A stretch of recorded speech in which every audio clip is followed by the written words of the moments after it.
Hello, hello, everyone. It's my pleasure to welcome you today to our May virtual NBC Impact Series event.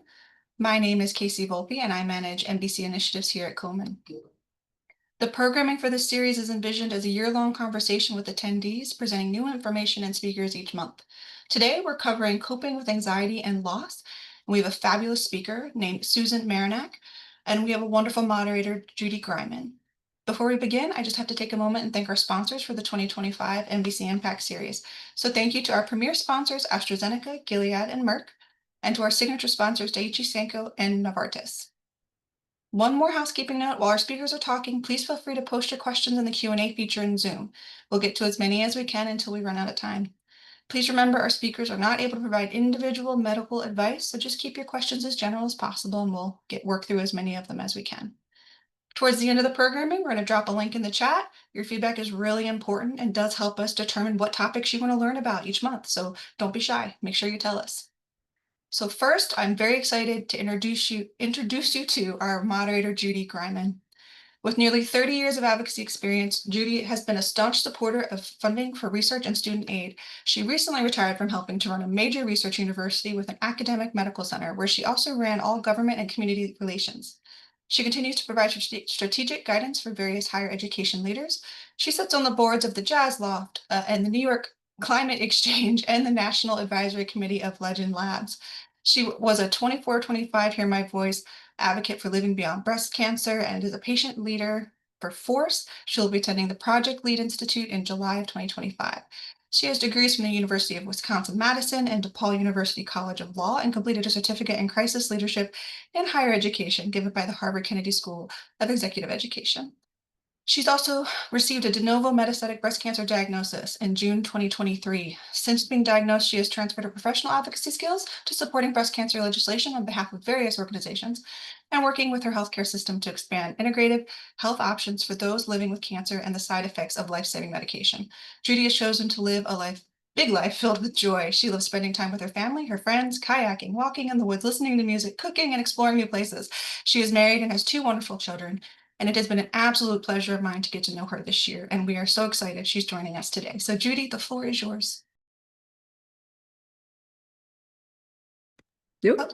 Thank you so much, Casey, and welcome to everybody. I'm so glad that you're joining us. This really is such an important topic. I think that it's one of those things where we receive a diagnosis and obviously spend a significant amount of time on our healthcare, our physical healthcare, and really at the same time need to be thinking through how do we protect, how do we soothe, how do we give voice to our emotional and our mental health care. And I'm just so excited to have here with us. And let me just do a quick introduction of Susan. So Susan Marinac has over 30 years experience in psychosocial oncology, hospice, and bereavement care. She's currently a clinical social worker at the Gathering Place in Cleveland, Ohio. She has an undergraduate degree in music therapy from Cleveland State University and a master's degree in social work from Case Western Reserve University. And she really has a wealth of experience in individual and group counseling. She leads several support groups, including a young adult breast cancer group, caregiver support group, lung cancer support group, and ovarian cancer support group. She develops and implements cancer support programs and regularly presents on coping with anxiety, fear of recurrence, LGBTQ plus community and cancer, coping with a new diagnosis, and using creativity as a coping tool. And I think that there's really, in so many ways, no one better than to help us all think through how do we do this for ourselves. So thank you, Susan, for joining us, and I'll turn it over to you. And I'll just remind everybody that Susan will talk for a bit. And then we, as Casey said, then we'll take a Q&A for a bit as well. So thanks, Judy. Questions in the chat. Thank you, Susan. Thanks for that nice welcome. And Suzanne is going to be my slide person, so we're going to hang in there. There we go. Okay, you can go ahead and whip through those first couple. That's fine. Keep going. All right, so this is where it all begins. I'm a very informal speakers. So when you have questions and things, please throw those in the chat. And I hope we have a very rich discussion at the end of the presentation. But these 3 words have changed many of your lives on the screen today. There, as you all realize, there's a before and there's an after. There's your life before you heard those words, you have cancer, and there is an after. And we can go to the next slide. Many of you felt like this when you heard those words. Your mind and your body didn't really connect anymore. You may have not been able to fully grasp what the person was telling you, and people can relate to the way this person looks on this slide. So next slide, go ahead. So why do I have salad dressing on here? Well, because one of the things that we're going to talk about during this next hour are feelings and coping with all these crazy feelings that come up once we're told that we have cancer, specifically breast cancer, specifically metastatic breast cancer. So here's one person's perspective. Go ahead and next slide. So this is how one person felt about being diagnosed. She felt she was just an oil and vinegar salad dressing with herbs on the bottom, living her best salad dressing life in the refrigerator, just sitting there waiting for special occasions. And then cancer came and shook that bottle up, and all those herbs flooded to the top. And that's when she felt like, I feel something. And now, thanks to therapy, she learned that those herbs are what people call feelings. I thought this was one of the most creative and interesting ways to explain all of the chaos that happens once you're diagnosed with cancer. But it is indeed what are called feelings. So let's start with some feelings. Go ahead, next slide. So there's a ton of feelings that come at time of diagnosis. There's feelings that come once treatment has started. There's feelings that come when that lovely treatment that you've been on for a while and feeling great doesn't work anymore. There's feelings when someone in your else in your life gets diagnosed, or even out in the media and out in the world. There's feelings when your side effects and your medications feel out of control. There's feelings when people are not listening to you. And there's feelings when you don't know who you are anymore. So these are the big questions and the big feelings. Go ahead, next slide. So at diagnosis, just a couple slides on this, you might not believe it. You might feel really numb. You might laugh, you might cry, you might have all sorts of bizarre reactions. You might feel anger, you definitely will feel some anxiety. And often folks have described it as waves of intense emotion and then mixed with periods of calmness. Like, oh my gosh, there's no way I can handle this. And then all of a sudden, okay, I got this. We're gonna do the next right thing. It's gonna be okay.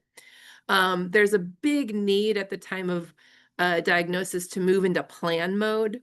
So just that sort of like, you have cancer, but we're not sure what we're gonna do about it yet. That causes high anxiety.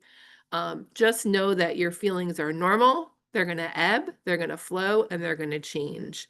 And your response and how you're feeling is exactly right for you.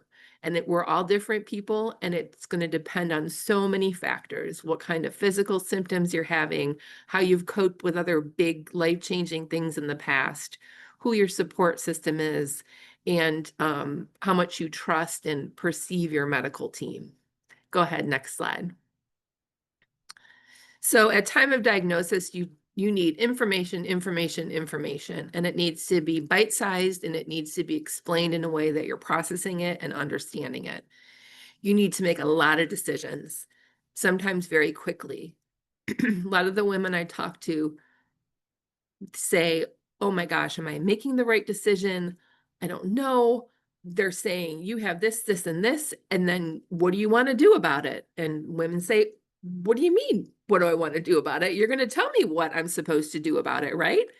And it's fast and it's relentless and it's a big train moving along. But you will make the decisions, and to trust that you are making the best decision with the information that you have at that particular time. And decisions can change, and you can make other decisions down the road. And you need to know who is your team, who is going to support you, who is going to be there. Next slide. Now, some things that we don't need. You don't need people saying, well, it's not that bad. It's just breast cancer. You don't need somebody saying to you, just think positive. I read an article that is really going to help you, and that's going to make it all better. And you don't need to hear my sister-in-law, my aunt, my brother, my cousin had that kind of cancer and they died. No. So you will get better over time of what you need and what you don't need. And you'll get more and more clear at communicating those needs to the people that love you. Because there are lots of people that love you and care about you. And do they put their feet in their mouths sometimes? Yes. Are they going to continue to do that? Yes. But everyone's learning and everyone's kind of muddling through that together. Next slide. So your friends and your family are also experiencing a major crisis, this cancer crisis. They are feeling distress. One of the groups that I lead is a caregiver support group. So I talk to lots of cancer caregivers, and that's a whole other topic and discussion. But over the years, some of the folks that have come to the group that have also had a diagnosis of cancer, and now they're caring and they love somebody that has cancer, they talk about how difficult it is and how out of control they feel. Almost like, I don't know if I'll say this right, but like, at least when I had the cancer, it was my cancer and I felt some sense of control. Now I'm watching this person I love so much and it's their cancer and I can't fix it and I can't take it away. So there's a lot of loss of control, a lot of vulnerability, feeling like a failure. They can't protect their loved one, and a lot of flippy floppy role changes within the family unit. So just know that that's all going along, and that's a normal piece of it too. Next slide. So these are some of the fears that might relate to you: fear of the unknown, fear of pain and suffering, abandonment. Control is a big one. I often find myself saying that in groups and different things. Like there's the cancer word, the C word cancer, and then right after that, the C word control and the lack of control, and trying to find things in our lives that we can control, because we certainly didn't pick and choose to have cancer. And that can feel very out of control. Loss of identity. Who the heck am I now? In fact, I think I did a lecture once called "Who Am I Now That I Have Cancer?" So a lot of big questions whipping through our heads. Loss of self and body images, body image. Surgeries can make things change, look different.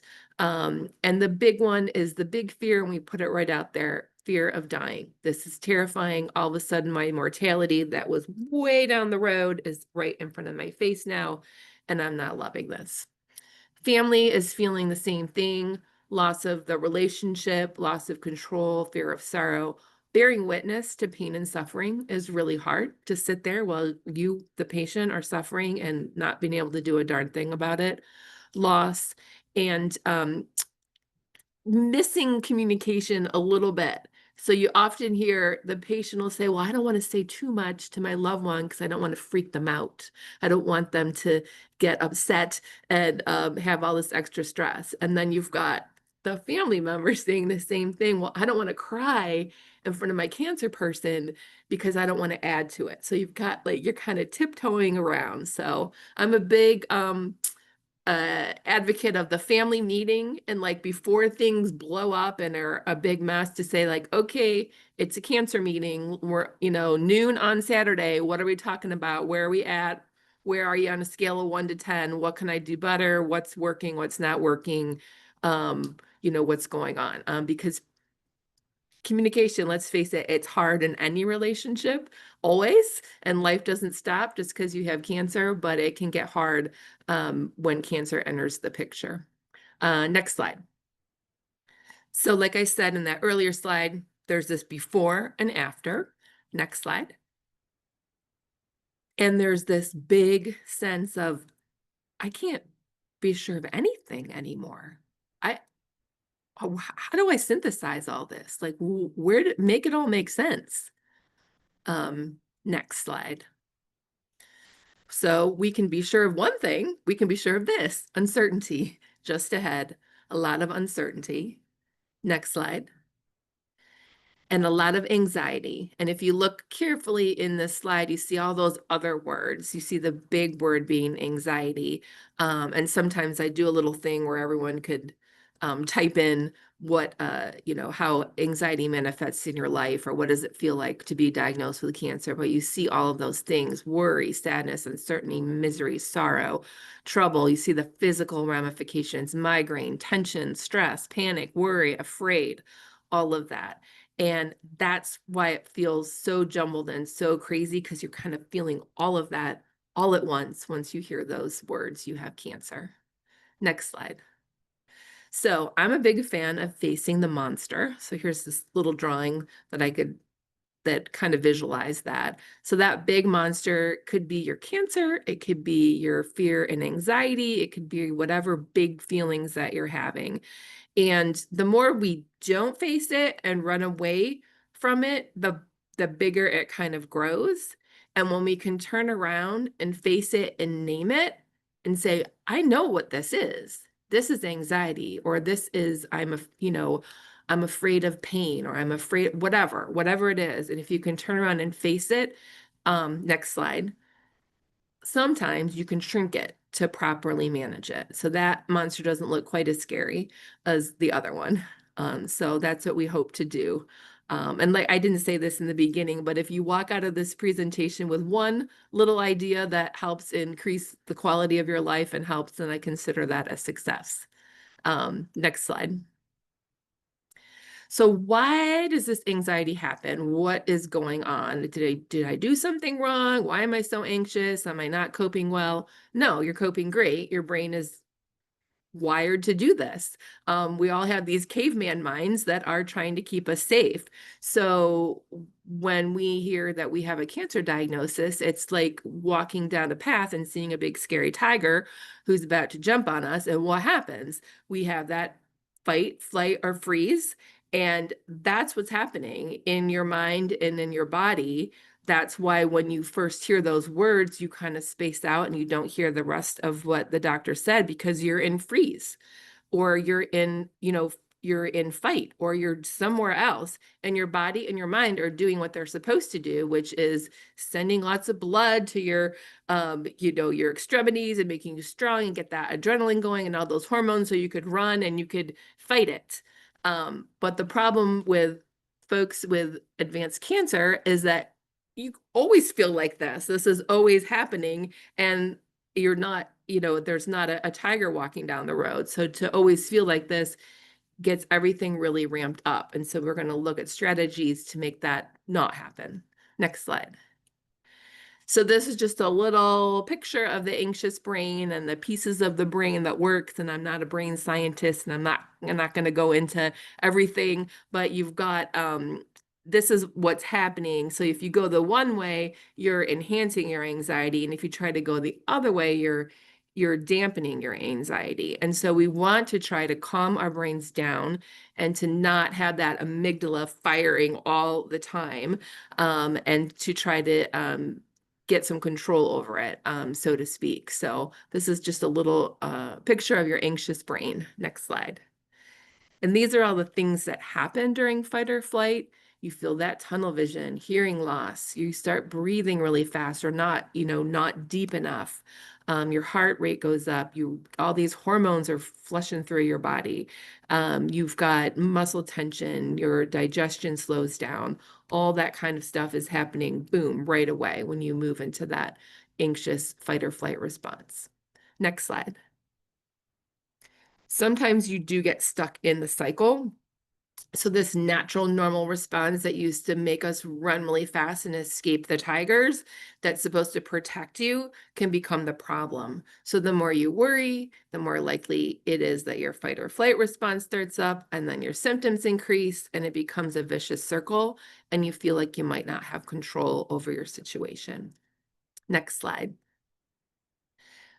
So what can happen is we want to fix it, right? So we've got this anxiety, and then we've got all this, our brains start doing all this stuff. And then we think, well, we want to escape and avoid. And I'm not going to tell you it's not okay to escape and avoid. Like, I love a good Netflix binge, or I love, having some chocolate chip cookies or something. Like, it's okay. We got to do that. But we realize if we do that every time, then we just stay stuck in that cycle. So we never quite get through. So I want to encourage us to be brave and take the next step and turn around and face that darn anxiety monster. Turn around and face it. Sometimes you're going to have to Netflix and numb out. No shame there. Absolutely not.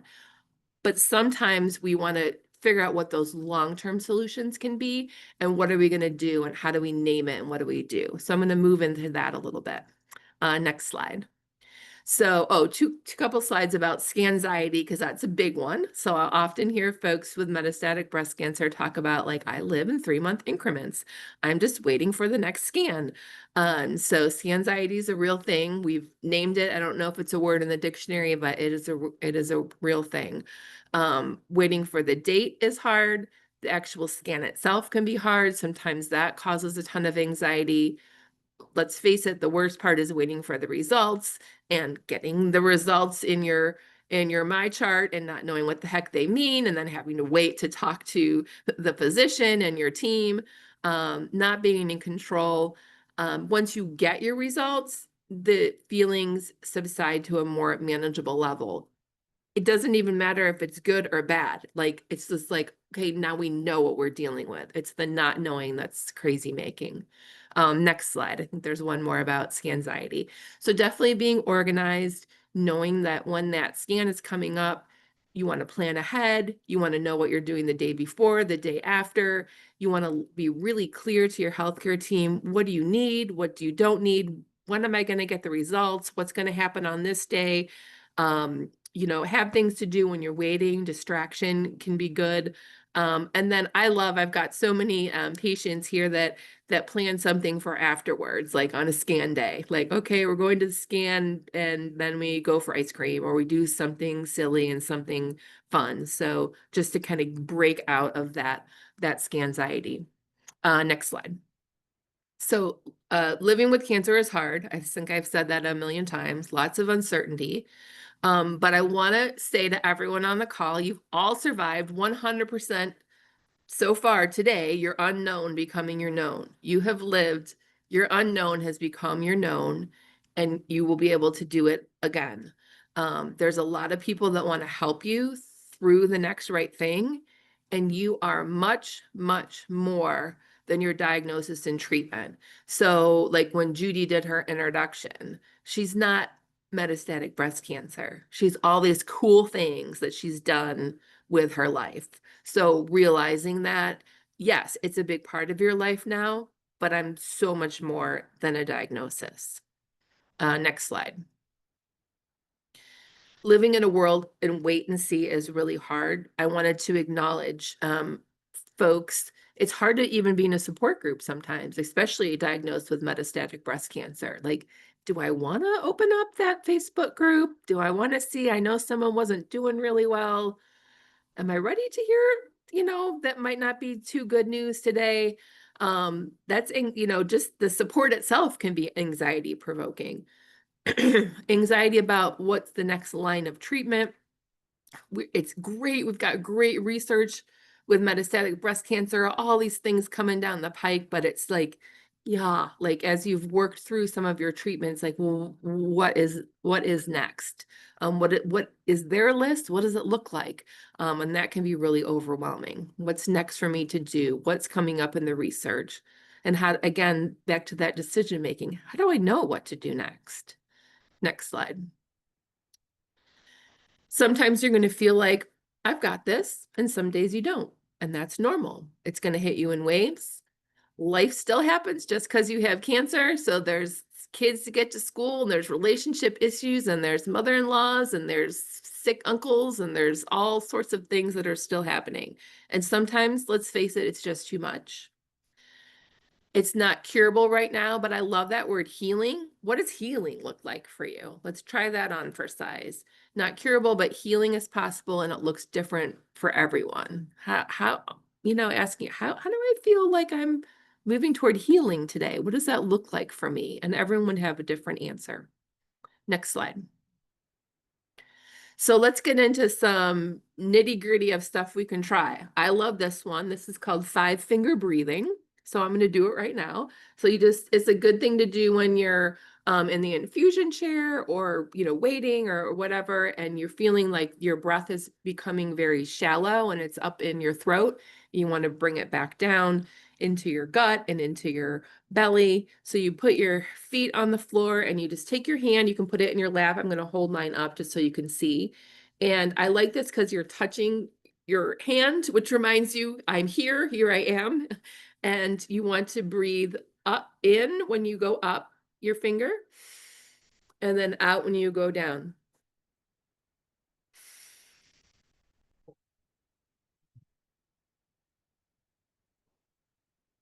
So you get the idea, and you can do that several times, and it kind of grounds you and calms you and helps you to take that deep breath, and you feel more like you're here now.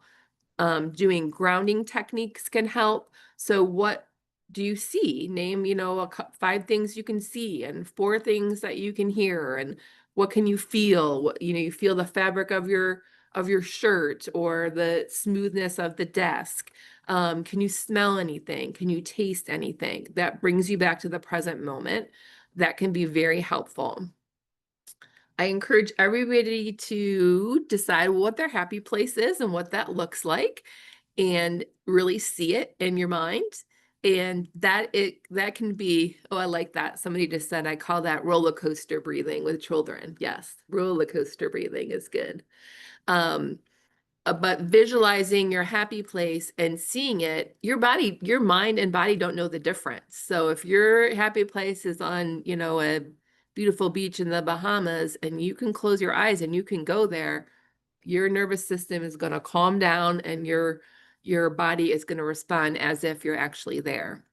And then there's tapping, which is also called emotional freedom technique. I encourage you to look at that. I love it. I love anything that brings you back home to your body. So I am not going to teach it, but it's, just there's gentle tapping on different acupressure points on your body. That is another thing a lot of people get a lot of relief from, like, okay, that really helps. I'm back in the present moment. Next slide. So taming the anxiety monster, as we call him or her, pause to notice and label your emotion. So what is it specifically? Is it fear? Is it anxiety? Is it stress? Is it, who knows? What is it? What's the name? Trying to take a bird's eye view can sometimes be helpful when you're stuck in it and you think, I can't get out of this. Try to look at life like a movie, take it back, pan back and kind of watch it like a movie. And that might help you be able to get in touch with oh yeah, I see that girl. She's really anxious or she's really sad. She's sad underneath and she needs a good cry. Just trying to observe like that. Scanning your body. Can't say enough about the breath. So helpful just to take a deep breath, a real deep breath. Be kind to yourself. We all are such good friends and would say lovely things to our loved ones who are going through a difficult time, but sometimes we aren't so nice to ourselves and we might not treat ourselves with compassion. So really being careful about what you're saying to yourself inside your mind. Reframing is a big one. And here's an example. So yes, my pounding heart, yeah, that couldn't mean it's helpless anxiety, but could my pounding heart also maybe be reframed as energy and courage? I don't know. Let's be curious about that. Next slide. This is just a little visual I have. So sometimes when anxiety enters our lives, it feels like those cups in the back, that full, full blue, full green, full red, anxiety, that's all I am. That's what is, my whole essence is, but it might just be a drop. One little drop, you got that whole water is you. It's a drop. We think it's everything, but it's not. It's a drop. So that's just a cool visual that I like. Next slide. Acceptance and commitment therapy is a specific type of therapy. I'm a big therapy advocate here. If you don't have a therapist, get one. They're great. It's good to have somebody on the journey with you. But ACT is lovely and has worked really well. I've seen it work really well with cancer survivors. It reflects your values. It puts at the top of the list what's important to you, addresses the pain, maximizes quality of life. You stop fighting your emotions and you observe them, and you have like a more playful relationship with them. So you notice it. So like sometimes when anxiety comes in, like me, I could say for today, before this presentation, I'm sitting in my office alone, like, oh gosh, I got to do this talk. I'm like, yep, there it is. My stomach's a little rumbly. I'm breathing kind of fast. What is that's anxiety? There it is. There it is showing up just like I thought it would. And I acknowledged it and I kind of was breathing through it. And I'm like, yeah, that's okay. Don't fight it. There it is. Name it. And it makes it a lot easier to move through it. Accepting all of your thoughts and emotions and try not to label them as good or bad. Next slide. They use a lot of metaphors in acceptance and commitment therapy. So fear is no longer driving the car, it's in the back seat. I like that. You're wanting to pursue meaningful activities. So that's a great thing for anybody in life. Well, what's meaningful now? What does that mean? Focusing on the present moment, being kind to yourself. These are some of the other metaphors, the quicksand metaphor. So if you're really struggling, it's going to suck you down faster. But if you relax and accept, you're going to float on the top. I like that one. Chessboard metaphor. You're the board, so you're solid, you're there. The feelings are the pieces. They're moving, but you are that solid board. So next slide. So all of these are from you. All of these things on my things to try slide are for folks that I've been doing this work for many years. So folks that people in my support groups and that I meet with individually have said help them. So we're just going to kind of whip through those and know that, and I'd love you to add some in the chat, like what are the ones that work for you? Because I'm sure I don't have everything on here. But when anxiety and the feelings and the cancer and all of it feel overwhelming, figuring out what makes your body and mind feel best in that moment, noting the physical sensations, taking a bath, a nice warm blanket. I love pets, petting a dog, petting a cat, looking at the birds, nature, knowing that if you get quiet and listen, you know what the next right thing is to do.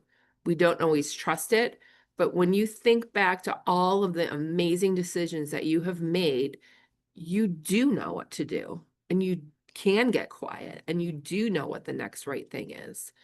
And then you've survived this before when the anxiety gets really big. How did you get out of the anxious loop before? So remembering that. Next slide. Praying. Yvonne says, absolutely. I have a thing on coming up that says spirituality. Absolutely. Getting to praying. Don't ignore, acknowledge, ask for help. And that's hard. A lot of times we were the helpers. We were the ones that were taking care of everybody. And it's hard to ask for help. Being mindful in all areas of your life, looking for the positive. I often close groups, not often, but sometimes close groups with, we do a thing called One Good Thing. So it could have been a crazy group. It could have been all sorts of a lot of bad news or whatever. And then I encourage we go around, and not to be Pollyanna and to be like, yay, let's just think positive, but what's one good thing that happened today? And everyone can go around and they can all name one good thing. Looking for the positive, conserving your energy. This is a big one. Don't waste your time on negative people. We don't have time for that. Are they an energy vampire when you're with them? Are they sucking energy out of you? Well, then they got to go. You want people that are going to boost you up and that you feel good after interacting with. What brings you joy, humor, Judy said, take a walk, notice the sounds, smells, skies, trees, breathe. That's great. Next slide. Celebrate the little things. The little things become the big things, kind of. What can you control? Sometimes when people feel out of control, I say just clean out the junk drawer in your kitchen. Just like dump it out, throw stuff out. That has a beginning, middle, and end. You will finish that, you will be successful, and you will have one little thing done. So focusing on one small thing you can control. Increasing your physical activity, walking, getting outside, like Judy just said, relaxation, guided imagery, expressing your feelings, anything to move it out of the body. Big fan of screaming in the car. Car is a good, safe place to just get lots of emotion out. Next slide. Celebrate the heck out of what maybe used to be little things. So it could just be like, hey, I unloaded the dishwasher today. That's fantastic. And just celebrate it. That's great. It just cause for celebration. Again, kind of these are in no particular order. Once you name the feeling, you can take action. Do one small thing you control. I said that already. Having things to look forward to. We call those nuggets in our group. What's a nugget that we can hold out there? It doesn't have to be a trip to Europe. It could just be, an overnight somewhere close, or going out for ice cream, or just something that is not in cancer land. Something that's just like a normal thing to do. And mindfulness. I will come back to that. Linda just said, how can you find a counselor or therapist that is a good match for you? I will address that at the end. That's a great question. Next slide. More stuff, healthy eating, what gives you energy. Definitely, like Yvonne said, faith, spirituality, praying, being time in meditation, being with others, doing the next right thing. Listening to the guided meditations at night can be really helpful too. Next slide. We're going to I have a couple things I want to show you, and then we're going to move to the grief piece. But things to try. I love worry journals. So you just put a notebook by your bed, because we all know, try to fall asleep at night and bing, our minds come on. And then every single thing we're worried about today is bothering us. So just writing it down in a worry journal, and then you can close the lid and say, I can pick that back up in the morning, but I'm going to sleep now. I don't need to keep that in my brain right now. Creating art. I'm going to talk about a particular participant who used art, is using art to help her healing. Listening to music, being in nature. Life stuff. This was a group member said that. I'm like, tell me more about that. She was like, that's what keeps me going. I'm busy. There's stuff I gotta do. Like I gotta go. I've got life stuff to do. I gotta go to the bank. I gotta go to talk to the kid's teacher at school. I got stuff to do. So that helps her cope with anxiety. Going to work or a volunteer job. Next slide. You're worth it. Be kind to yourself. Connection with people. So this is great. Things like this when you're in community with other people. Setting goals, affirmations, mantras. Next slide. All right, and then I'm going to do a couple of slides about the creativity, and then we'll move into I'm going to address some grief stuff. So I love this idea of creativity replacing anxiety. So there's work, I have a couple things in a resource slide, but the book Beyond Anxiety by Martha Beck talks about you can't just like take away the anxiety, you want to replace it with something. And so art can mean different things to different people, but and it could be anything, but what are you putting back in that is replacing that hole of anxiety? So next slide.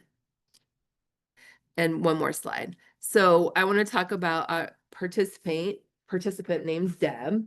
We call our folks here at the Gathering Place participants, not patients. This is her cancer cell. And this is some work that she did in a narrative medicine class that I actually did not teach. So this is the work of Deb and my colleague Whitney, who have done this really rich work. And I just wanted to share some of these cool visuals with all of you and encourage you to try some of this creativity stuff.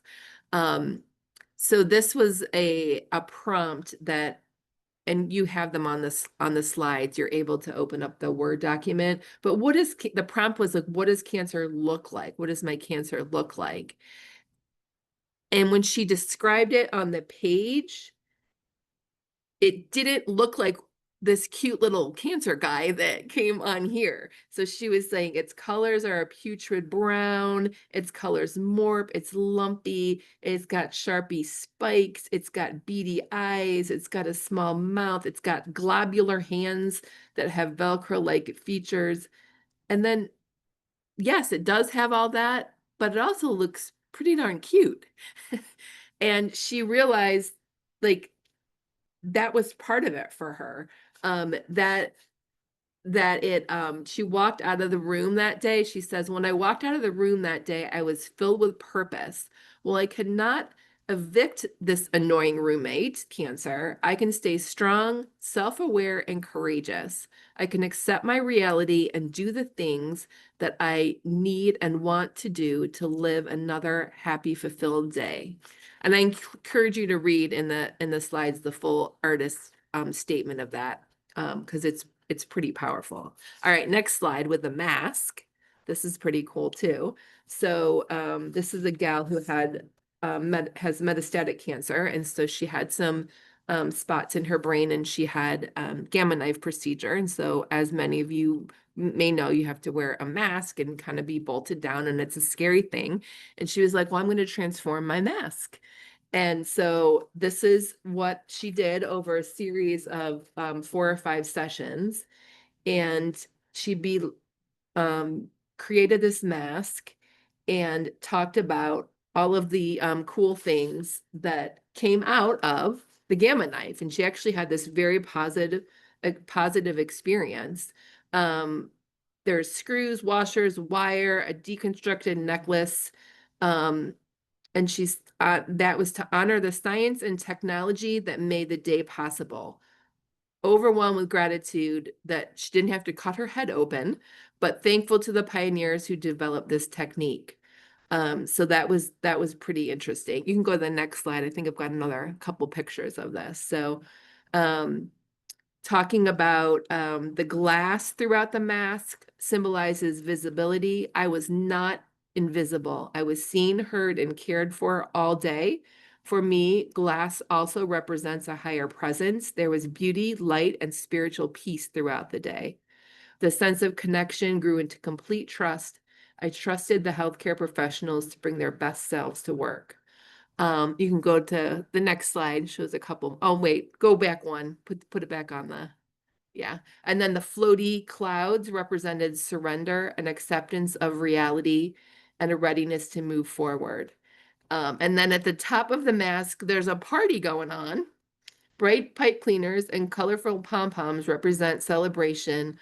A feeling of freedom, gratitude, awe, excitement, and joy filled me by the end of the day. And then the crown. It sits between the themes of acceptance and celebration, slightly off kilter, just like me, never perfect, always room to grow.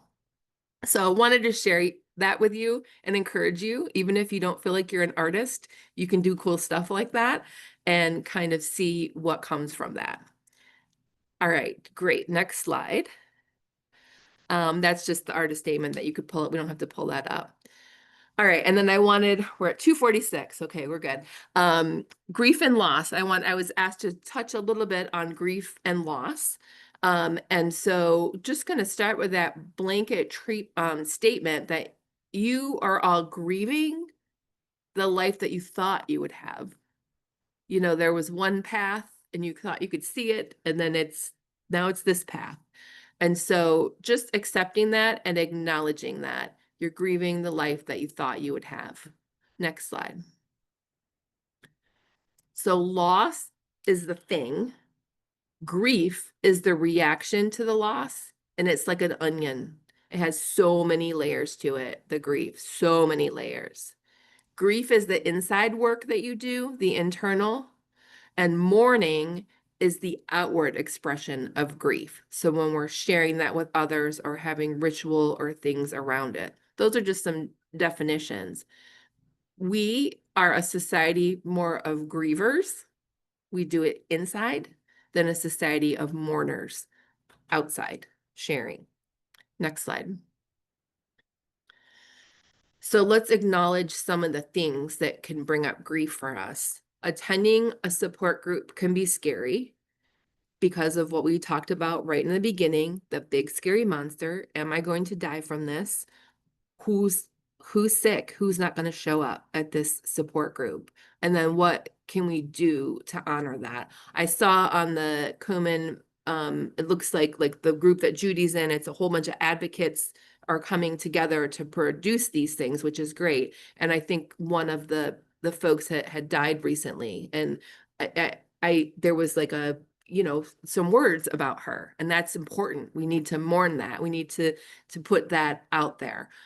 So knowing that we are having that mourning, that outward expression of loss, because that person mattered and they helped us. Loss. Everyone was here for me in the beginning. Now it's been 7 years and I feel alone. That's a big one, especially with metastatic breast cancer.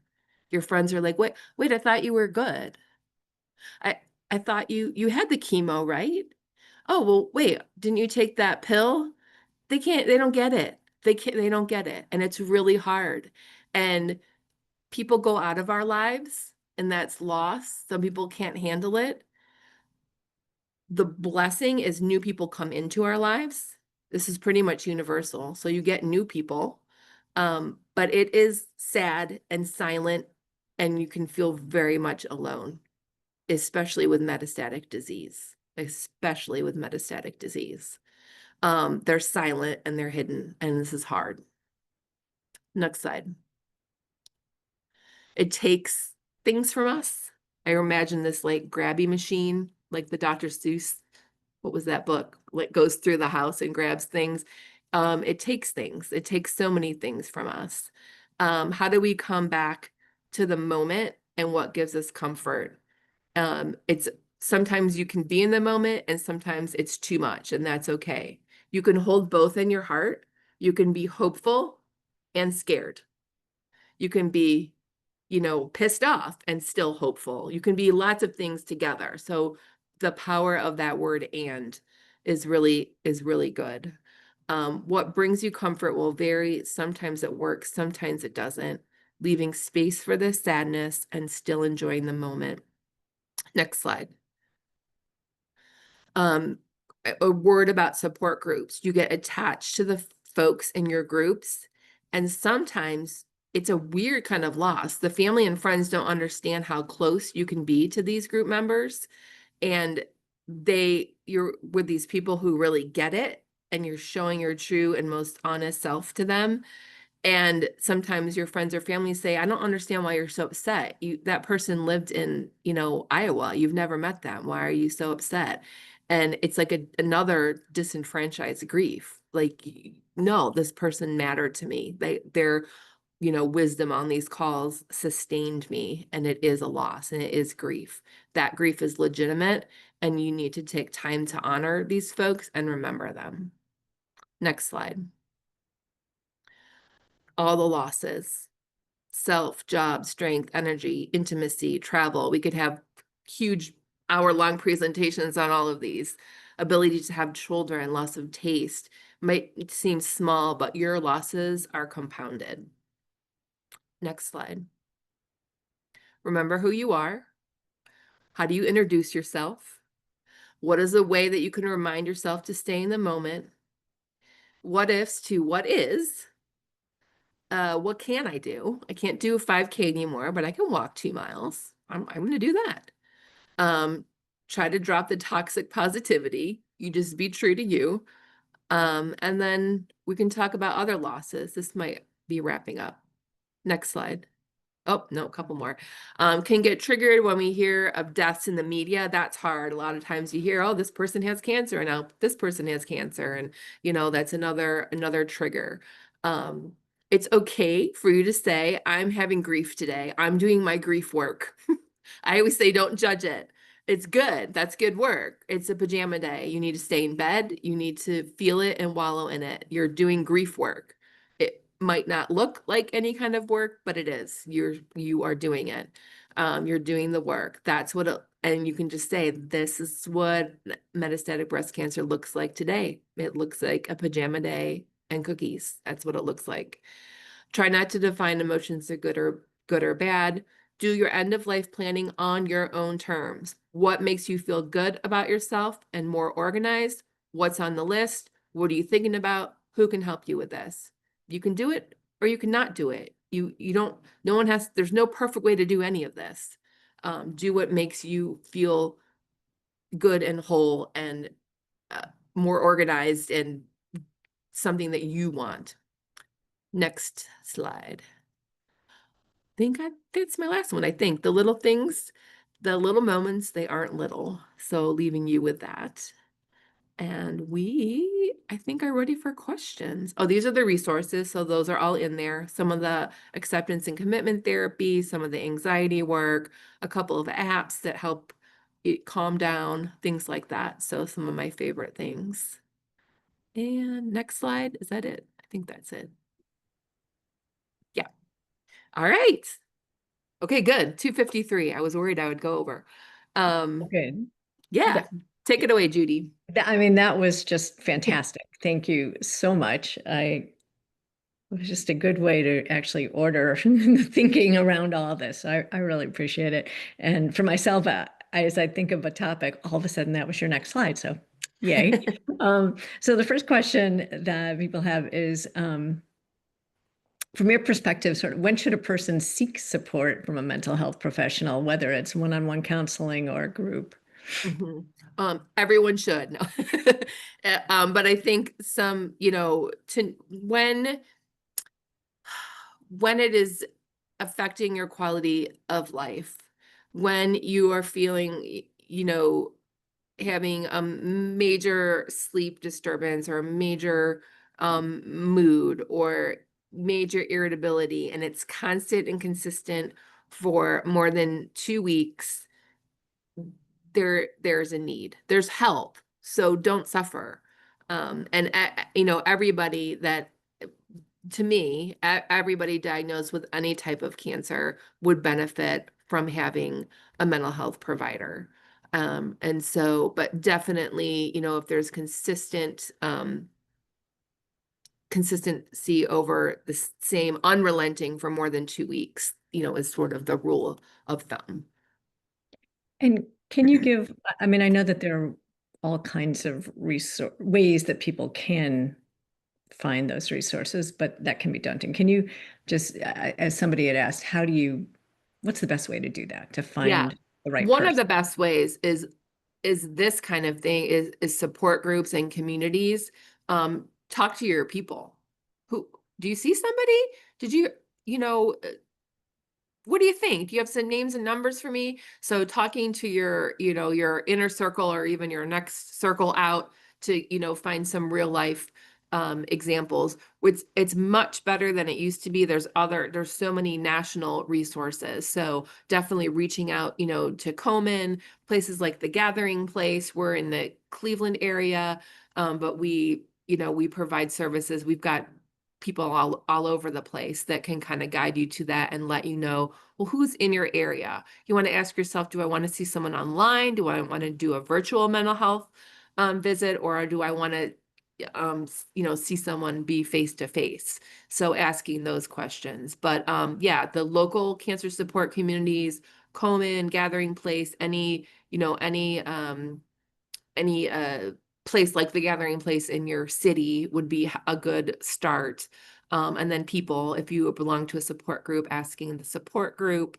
And sometimes you gotta kind of try a few on for size until you feel like you have a good connection. That's really helpful because I think sometimes people get afraid to change, and sometimes that's necessary, right? It is. Yeah. It is. Yeah. And you may have been seeing somebody for years before you got cancer and they don't really get the cancer piece. It's okay to get somebody else. I recently made that change. I had not been seeing a therapist. And when I was diagnosed, my son went to a therapist, my daughter, my husband, but I was chugging along and people said, maybe you should, you've got the metastatic cancer.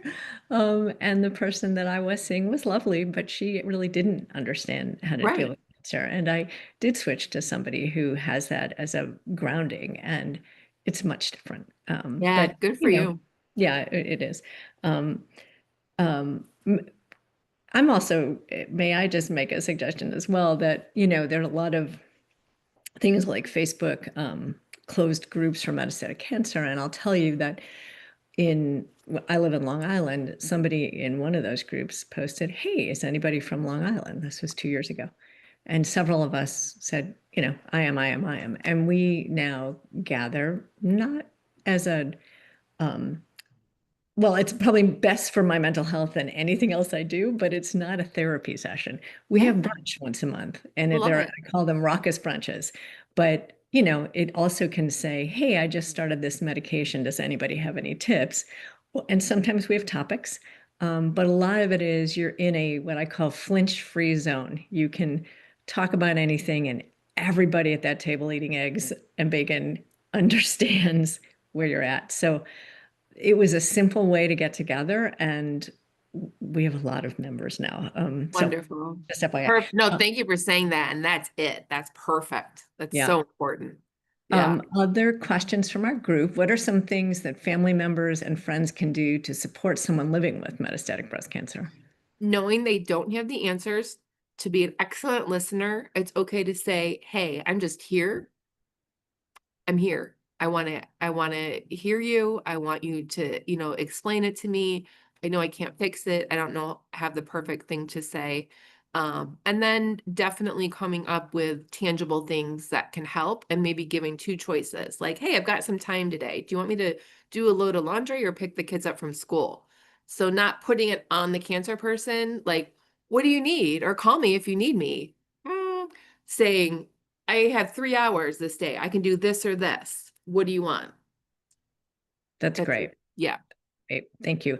I think we could probably do I this. think we're wrapping up. Yeah, we'll do We this all have to wrap afternoon, but up. we're being Oh, told we could. Yes. to swing it to I'll come Casey. So back. thank you. All right, guys. No, that was an amazing presentation and discussion. I'm sorry to have to cut it off, but we want to make sure we're respectful of everyone's time. I do want to mention one comment that I know we cut off just because I told us to wrap it up, so that's on me. Cindy mentions that, her anxiety is changing and she thinks it's developing into more of a survivor's guilt. So should she embrace it? Should she seek therapy? What suggestions do you have to help her cope with that as her feelings have evolved? Yeah, for sure. Well, I've already said I'm definitely talk to a therapist. I think it's a wonderful tool to have somebody that is not a family member, with an objective point of view. Survivor's guilt is a real thing, definitely. So yeah, I think that it's all good. I would definitely acknowledge it, name it, and reach out to a therapist. Awesome. Thank you for touching on that quickly. All right, everyone. This was an amazing presentation. I know I took a lot out of it. I'm sure everybody else did too, judging by the comments and questions. So a huge thank you to Susan and Judy for making that possible. Everyone, today's session was recorded and it's going to be posted to our landing page really soon. So you'll be able to rewatch, share with family members who couldn't make it today. And you can also access older sessions about other topics so that you can pick and choose what would be most valuable to you on your current journey. Please help us spread the word with this by sharing this content with your family, friends, healthcare professionals, anybody you think this could be helpful for or valuable to. Again, that landing page is komen.org/MBC series. So we also just want to take a moment to thank our 2025 sponsors one last time because their support allows us to bring you guys together every month to share this information. So thank you to AstraZeneca, Merck, and Gilead, and then of course to HE Sanko and Novartis. There will be in about 2 seconds, as soon as I remember to put it in there, a link in the chat for a survey. All right, it's there. Please take a moment. I get those results myself. It helps us determine what we did well, what we need to work on, what topics you want to see. If there's somebody specific you want to hear from, that is where you tell us. So please take a few minutes and just fill that out. And it helps us shape the programming for the year to make sure this stays relevant to you. Lastly, our next event will be June 18th and is focused on brain metastases and maintaining quality of life. So if you're interested in that topic, you can register on our landing page right now, and I'll send it out with the recording in probably about a week. So thank you for joining us today, everyone. This was lovely, and I look forward to seeing you next month. Thank you.